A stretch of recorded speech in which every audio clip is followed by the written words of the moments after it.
Have you ever stood in a kitchen that suddenly felt colder than winter, even though the oven was still warm and the scent of cinnamon lingered in the air? That was me, Olivia Harper, on the day my old life cracked as cleanly as the porcelain mug that slipped from my fingers. Sometimes everything changes in a single moment. Not with thunder or warning, but with a sound so small only your heart knows how much it matters. I want to ask you something. Have you ever been told you don't belong in your own family? Maybe you know the sting of disappointing the people you thought would always love you most.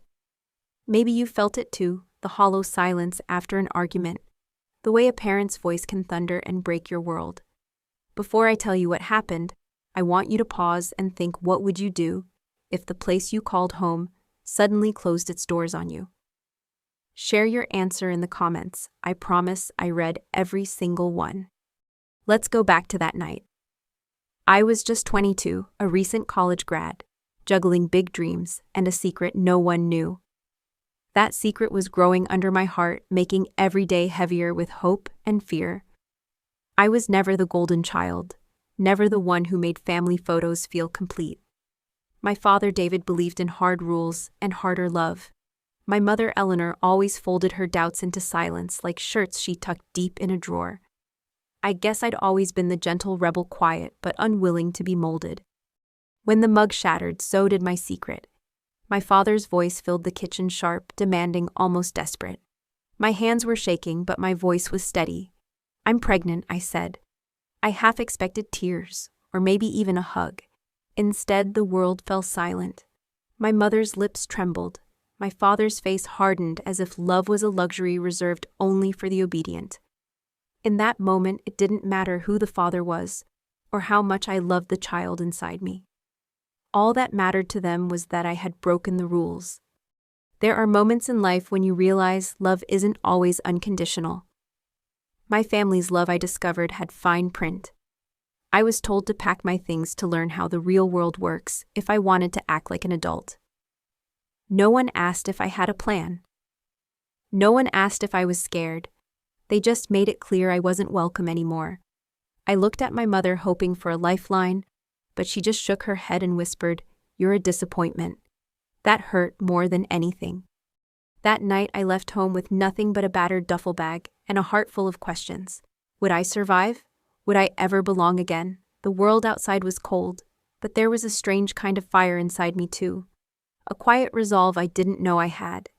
I made a promise my daughter would never feel unwanted no matter how hard life became. Maybe you're watching this because you've lost your place too. Maybe you're searching for a sign that you're not alone, that being cast out doesn't mean you're lost forever. If so, this story is for you. It's not just about struggle, but about hope. About what happens when you build something beautiful from the pieces others left behind. Tonight, let me walk you through a journey that begins with heartbreak, but ends with something much bigger. Something you might call redemption, or maybe just home. So get comfortable, bring your favorite mug. Careful not to drop it, and let's discover together what happens when a forgotten daughter learns the true meaning of family. There's a sound you never forget, the sharp, ringing shatter of porcelain on tile, followed by the hush that falls when everyone realizes something precious is broken. For me, it was a mug, an old blue and white one my mom had brought from her own childhood home.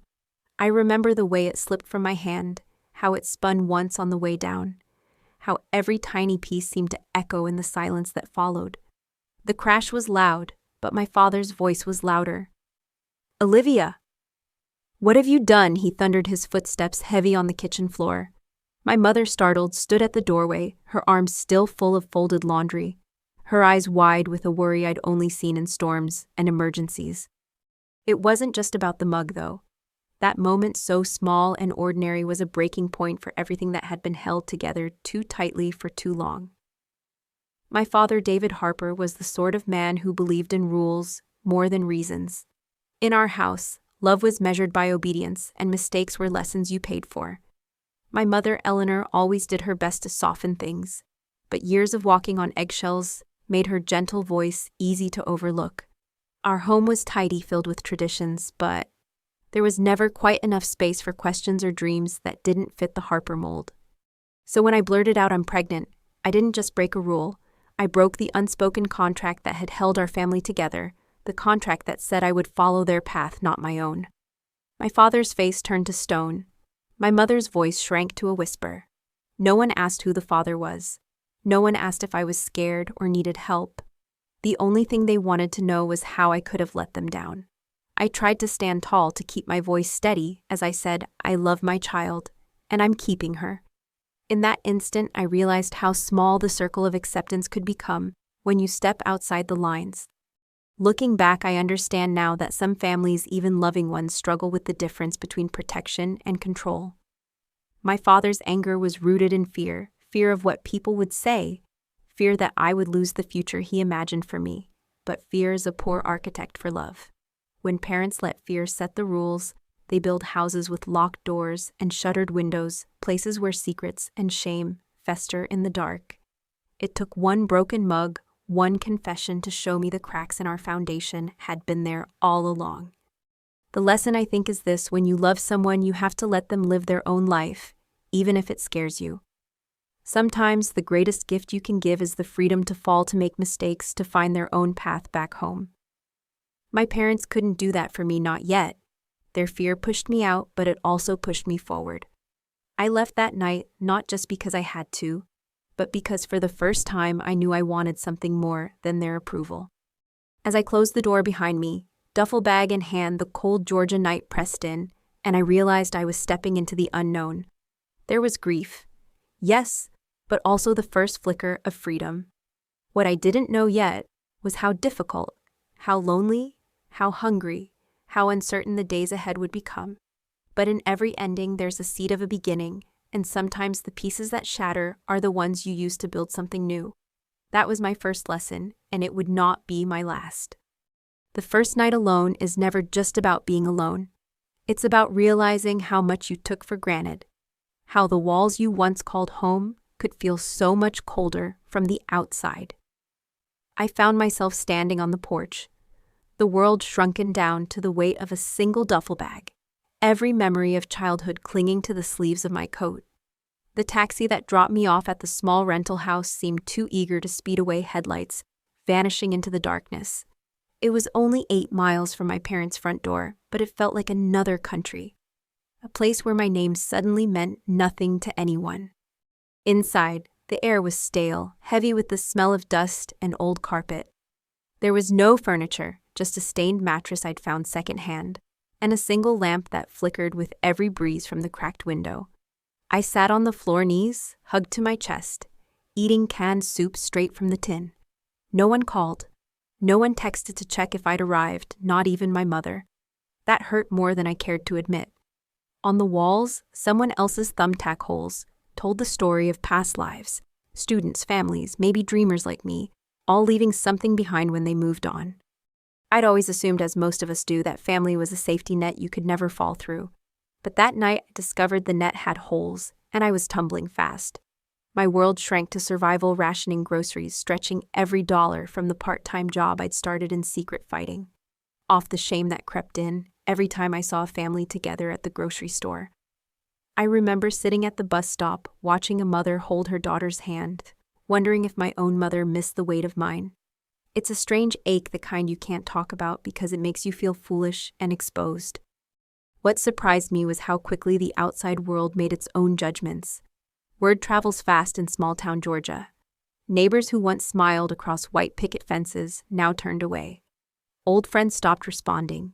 Even my boss at the diner, a woman with a kind laugh, began giving me shorter shifts, afraid my situation might make customers uncomfortable. In America, we pride ourselves on independence, but the truth is, loneliness can swallow you whole, especially when you're young, pregnant, and suddenly invisible to the world you grew up in. There's a lesson in this one I learned slowly, often the hard way. When you lose everything familiar, you discover what parts of yourself are unbreakable. You learn that dignity doesn't come from other people's approval. It comes from how you keep going day after day, even when nobody's watching. I found small victories in the routine, fixing a leaky faucet myself, passing a job interview, making a dollar stretch longer than I thought possible. Each day I survived was proof that being forgotten wasn't the end of my story. It was the beginning of something I would have to build on my own. And yet, as the days turned to weeks, I realized I couldn't do it all alone. The world felt so much bigger when you had no one to call, no one to laugh with, or share the worries that kept you up at night. That's when Mrs. Caldwell, my elderly neighbor, knocked on my door with a plate of cookies and a simple question. "Are you all right, honey?" It was the first real kindness I'd felt in weeks. Her gesture didn't fix everything, but it cracked the ice. Sometimes hope finds you through the smallest acts: a smile, a meal, a reminder that someone sees you even when you feel invisible. As winter crept in and the baby grew, I clung to those small moments of connection. They reminded me that life, even at its loneliest, can surprise you with grace. But surviving is only the first step. The real challenge is learning how to live again, to face the world's judgment and shame, and choose to believe in your own worth. That lesson would come next as I faced the invisible battles that every outcast must fight against: stigma, against doubt, and most of all, against the urge to give up before the story truly begins. If you've ever watched frost crawl across the inside of a window, you know how the world outside can seep in and chill you to the bone. That first winter alone was the coldest I'd ever known. Not just in temperature, but in spirit. My little house rattled with every windstorm, and there were nights I'd sleep in 2 pairs of socks and a borrowed hoodie, just to keep from shivering. The heater barely worked, and I rationed electricity as carefully as groceries. I learned how to keep the oven door open after dinner so the heat would linger in the kitchen while I sat on the mattress and counted spare change. In the quiet hours, I made a routine of small victories. I started keeping a notebook by my bed, and every night, no matter how bad the day had been, I wrote down one thing I did right. One day it was just fix the leaky faucet in the bathroom, thanks to a YouTube video and a borrowed wrench from Mrs. Caldwell. Another day it was didn't cry when the bus was late, or made dinner stretch into breakfast.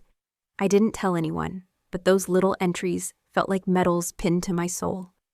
Each page proved I was still here, still fighting, even if no one else saw. There were setbacks, of course. One night the diner called and cut my shifts again. My first instinct was panic. How would I pay the rent, buy diapers, keep the lights on? But then I remembered my notebook. I forced myself to find something I could control.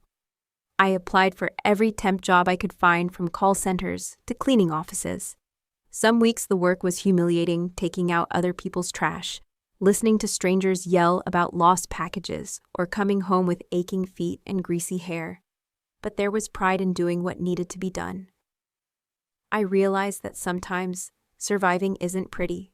It's not about dignity in the eyes of others. It's about persistence and the courage to keep going. That winter, I learned a truth that's easy to forget in a world obsessed with big wins and perfect endings. Life is built on small victories, especially when you're starting from nothing. The movies teach us to expect grand turnarounds, a miracle job, a knight in shining armor, a dramatic family reconciliation. But for most of us, especially when we're at our lowest, hope comes in tiny pieces. A warm cup of tea shared with a neighbor, a good job from your boss, a day when you don't feel quite so afraid. I didn't become strong overnight, but each small victory knitted me back together. As the days stretched on, my world grew a little less narrow. I learned to ask for help, not because I was weak, but because it made me human.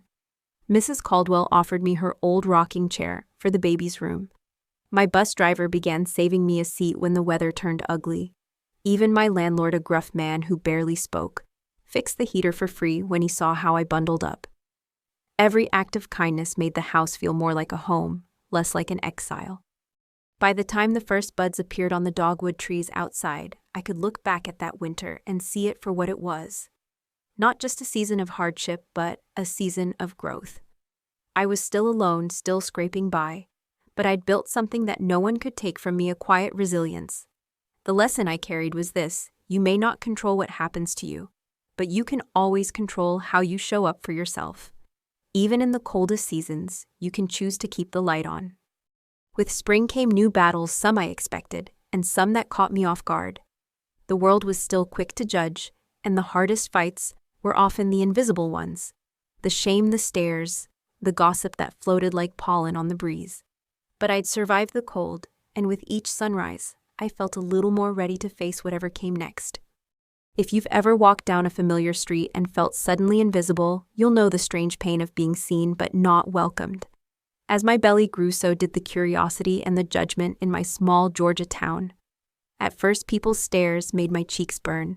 At the grocery store, I'd catch neighbors glancing at my ringless hand or the way I struggled with bags alone. The woman at the post office who used to chat about local news now offered a tight smile and turned back to her work. It wasn't anger that stung the most, but the chill of polite avoidance. I became a cautionary tale, whispered behind hands, a lesson for other daughters. Sometimes the judgment was sharper. A few old friends from school unfriended me online, and I found myself blocked from the baby shower group chat before I'd ever asked to join. Even my boss at the diner, whose laugh used to fill the kitchen, started cutting my shifts just until things settled down. She never said what things meant, but I heard it in her voice. I felt it every time a customer looked at my stomach, and then at me, their eyes saying, "You should have known better."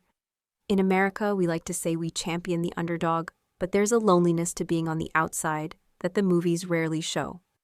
In those days, I learned just how heavy shame can be. I'd spend hours replaying conversations searching for the moment I became other. Sometimes I wanted to disappear.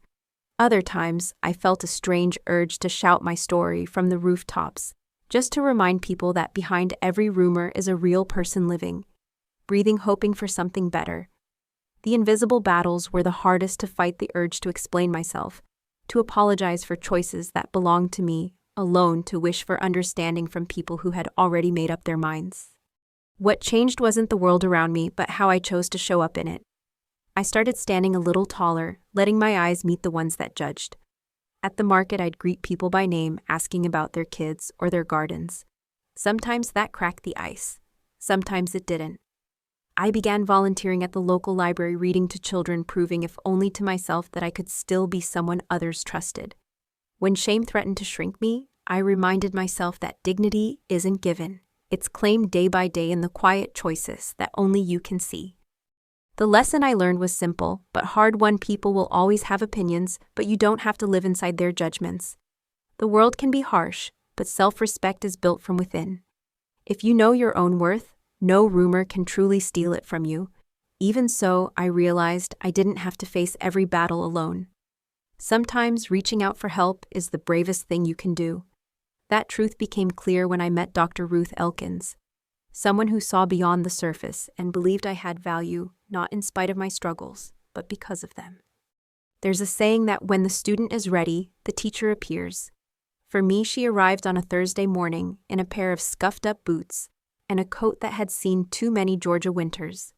Dr. Ruth Elkins was nothing like the doctors I'd met before. She had the kind of smile that made you feel safe and the kind of eyes that made you tell the truth. I first met her at the community clinic, where I went after a dizzy spell scared me more than I wanted to admit. While other patients sat quietly, Ruth chatted with everyone, remembering names, asking after grandkids and old dogs. I was nervous, clutching my health forms with hands that wouldn't stop shaking.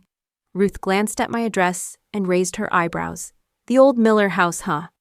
That place has good bones." Her warmth chipped away at the armor I'd built, and before I knew it, I was telling her everything about the baby and my jobs, even the loneliness that seemed to cling to my shadow. She listened without interruption, sometimes nodding, sometimes squeezing my hand, never once offering pity. Instead, she told me about her own first winter alone in a new town, how she made friends by helping at the food pantry, how small acts of courage kept her afloat when she thought she might drown. Ruth offered me a job, nothing glamorous, just a few hours a week, helping with records and scheduling at the clinic's front desk. "You're organized, you're steady, and you show up," she said, as if those traits mattered more than any degree. It was the first time in months that someone saw me as more than a mistake or a burden. The work was simple but meaningful. Every day brought small moments of pride, a patient's grateful smile, a chart perfectly filed, a problem quietly solved. Ruth made sure I learned something new each week, nudging me gently toward bigger challenges, always insisting that I belonged there. What I learned from Dr. Elkins wasn't just about medicine or paperwork. She taught me that sometimes the family you need finds you when you least expect it. She showed me that everyone, no matter how lost or ashamed, has something to offer the world. Her belief in me was like a lantern on a dark road, steady, practical, and impossible to ignore.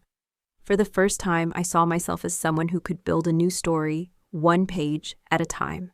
Her trust gave me courage to try for more, to dream beyond surviving. By the end of that spring, my life looked different. The clinic became a second home, a place where I was needed and noticed. Ruth introduced me to Grace, a nurse who became my first real friend since everything fell apart. Even Mrs. Caldwell started coming by more often, bringing home-baked bread and stories about her late husband's garden. These women formed the foundation of a support network I didn't know I deserved. It was still hard. Money was tight, the future uncertain, but now I wasn't fighting alone. That's when I realized the most important lesson: you don't have to rebuild your life by yourself. Sometimes all it takes is one person seeing your potential for you to believe it's real. With Ruth and my growing circle behind me, I was ready to face the hardest part of all: becoming a mother and learning to grow up alongside the child who would change everything. Nothing prepares you for the way a hospital room feels in the quiet moments before dawn, when the world seems to pause between one life and the next. The night Zoe was born, rain pattered against the window, and I counted my breaths with every contraction, terrified and awestruck at the same time. Dr. Elkins was there, steady as ever, her calm voice the only anchor I had. When Zoe finally arrived, tiny, wailing, impossibly perfect, I held her close and felt a love so fierce, it burned away every trace of shame and loneliness I'd carried for months. Bringing Zoe home was the beginning of a new kind of chaos. Our days were measured in ounces and diapers, in lullabies, sung off key, and midnight feedings, where I'd whisper promises into the soft darkness. Money was even tighter now, but somehow each small sacrifice, skipping coffee, reusing baby clothes from the clinic donation box, felt lighter when I saw her little fist curl around my finger. Some nights exhaustion left me in tears, afraid I wasn't enough. But Zoe's gummy smiles and wide-eyed wonder reminded me that the world could still be full of firsts, even after so many endings. One moment that stands out: Zoe's first fever, when her cries wouldn't stop and every remedy failed. I sat rocking her in the old chair Mrs. Caldwell had given us, heart pounding with helplessness. I called Dr. Elkins at 3 a.m., desperate for advice. She answered on the first ring, calmly guiding me through every step. We made it through the night together, me, Zoe, and the women who refused to let me feel alone. That night I learned that asking for help isn't weakness. It's the bravest thing a mother can do. Motherhood taught me that growing up doesn't end when you leave home. In many ways, Zoe and I grew up side by side, her learning to trust the world, me learning to trust myself again.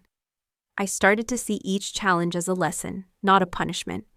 How to stretch a meal, how to find laughter in the mess, how to savor small victories like baby giggles and one uninterrupted hour of sleep. I wasn't the perfect mother, but I was present, determined to give Zoe a sense of belonging I never had. The ordinary moments, folding laundry together, tracing sunlight on the wall, whispering "I love you" as she drifted off, became the building blocks of our new life. The greatest lesson from those early years was simple: love grows best in the soil of uncertainty. You don't have to have all the answers, or even most of them. What matters is showing up day after day for the people who count on you, and letting yourself be changed by the journey.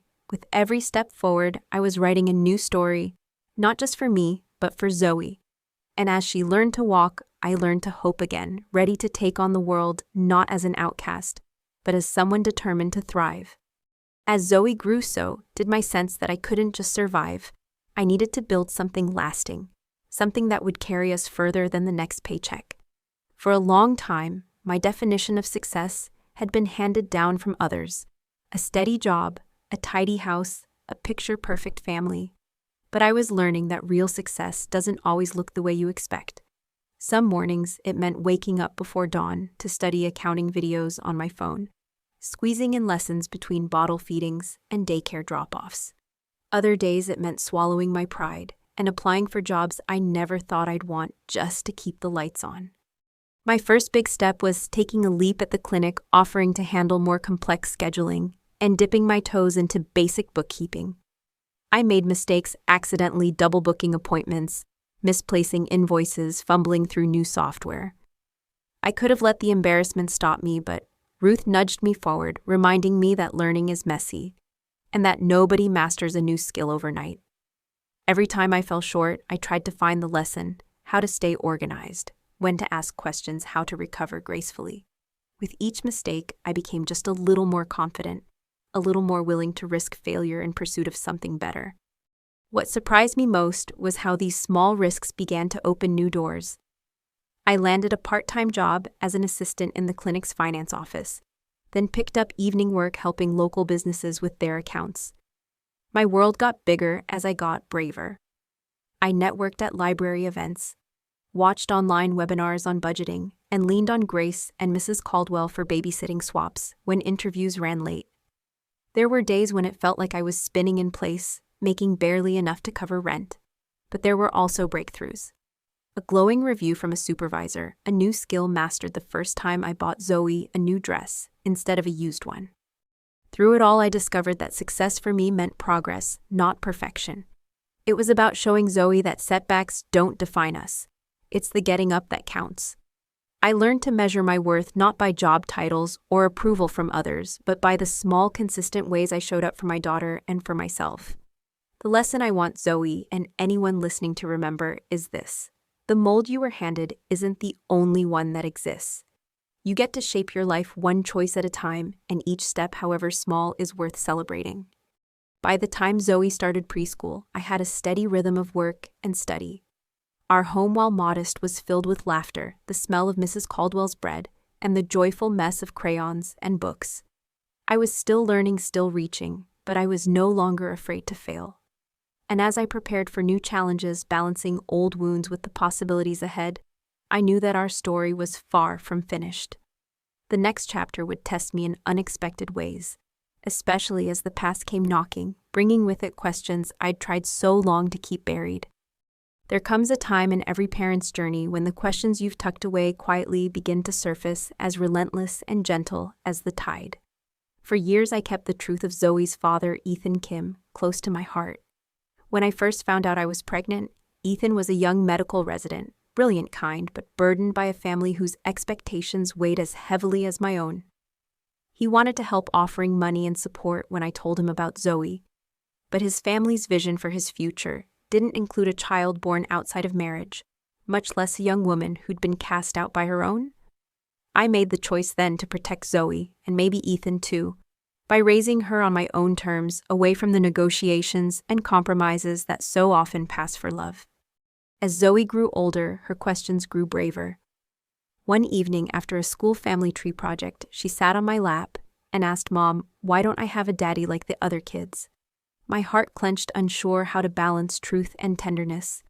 I explained as gently as I could that families come in all shapes. Some have one parent, some have two, and some are built from friends who love us as much as any relative could. Still, her longing was real. I knew then that secrets, even well-intentioned ones, are heavy for children to carry. It wasn't easy, but eventually I reached out to Ethan. We met in a quiet cafe, the years and distance between us softened by the purpose we now shared. He was nervous, unsure if Zoe would accept him, unsure if he deserved to be part of her world.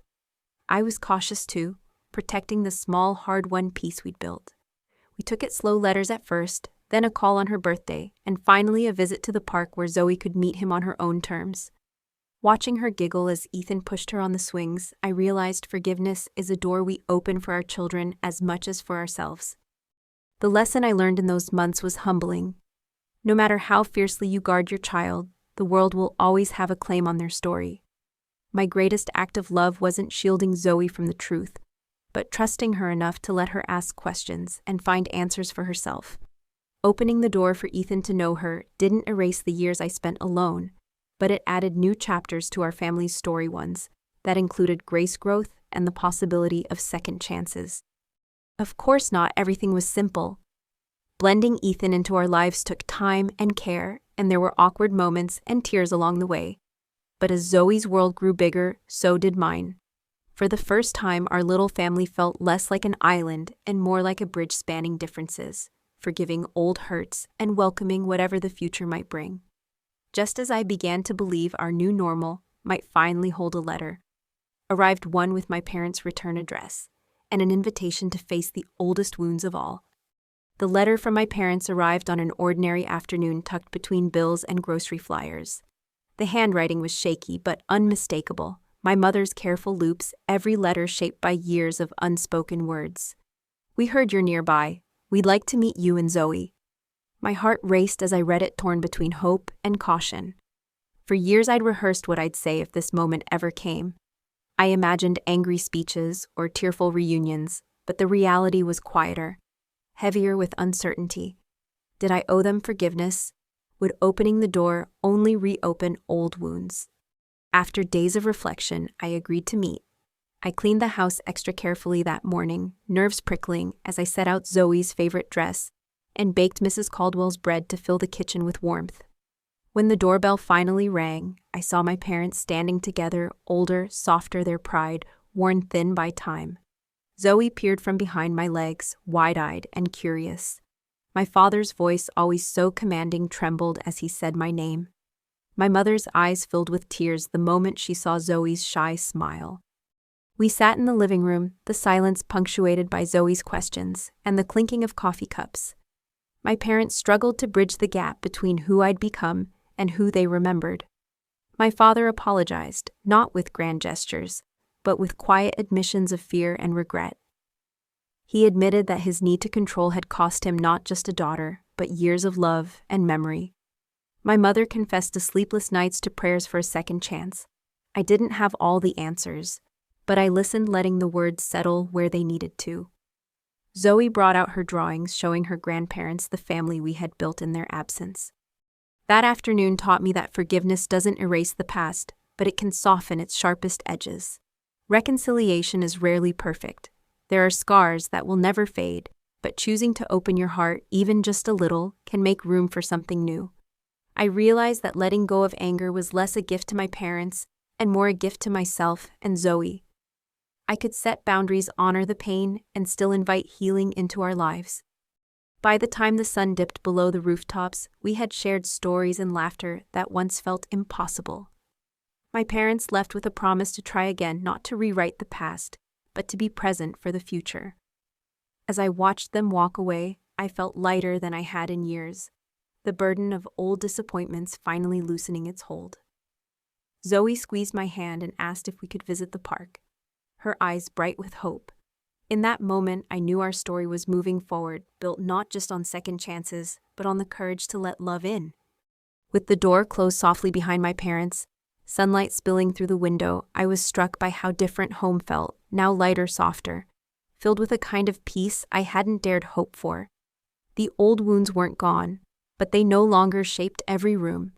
As Zoe twirled through the hallway with her drawings giggling about the afternoon, I saw in her eyes a future unburdened by the mistakes of the past. We didn't erase what had happened. Instead, we learned to build something stronger on top of it. Forgiveness, I realized, is less about letting others off the hook and more about freeing ourselves to move forward. In the weeks that followed, our family grew in quiet, everyday ways. My parents sent postcards and birthday cards, learning to love Zoe in their own gentle, tentative manner. There were awkward moments, misunderstandings, and conversations that reopened old pain.